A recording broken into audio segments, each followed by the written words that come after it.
बरु मलाई पाउँछ खैले कुन्नी पाउँछ बरु घरमै पालेको लोकल रसी खाऊ। ए सुन्तली यो रसी दे। ए लौ भेना खाऊ है।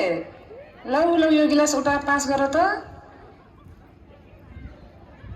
वाह रखै त साह्रै मिठो रहेछ दही खाइले पनि अटम साह्रै मिठो रहेछ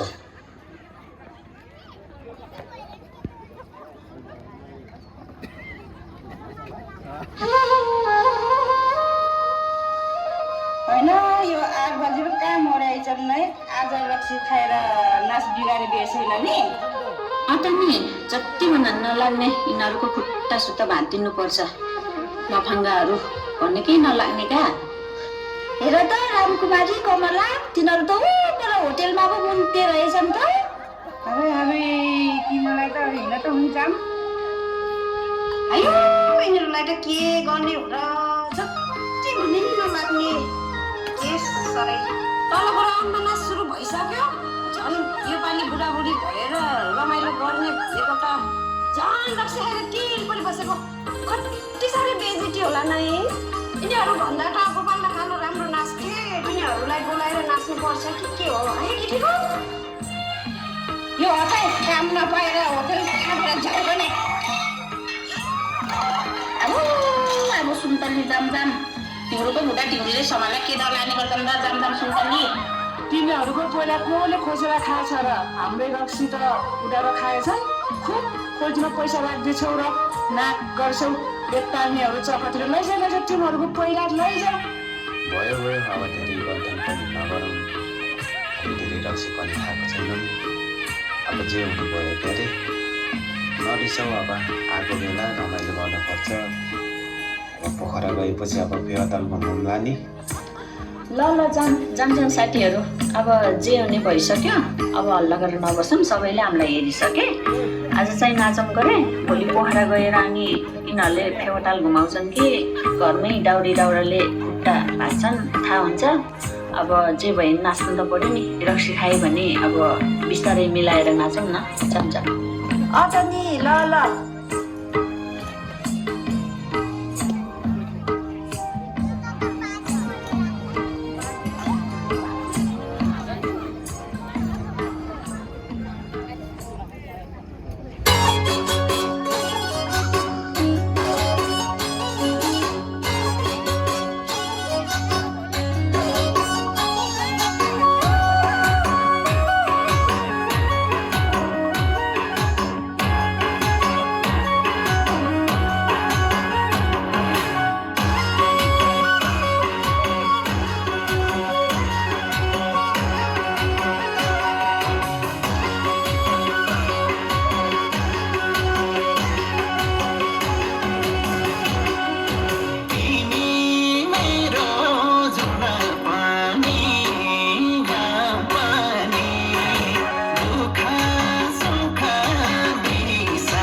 आज त साह्रै रमाइलो भयो है बुढी।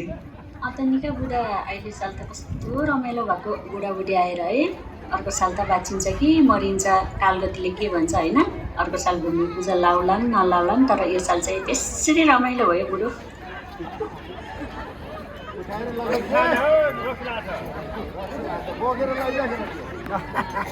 आज त मेरो बुढीलाई बोकेरै लानु पर्ला। ल आइज बुढी। आयो भोके भयो लाने भोके भयो मलाई त गाना बजी लाग्यो। ल है केटाहरू, मेरो त बुढी पनि सानो, बोक्न पनि सजिलो, म त लागे। अब तिमीहरू जेसी गरेर आऊ।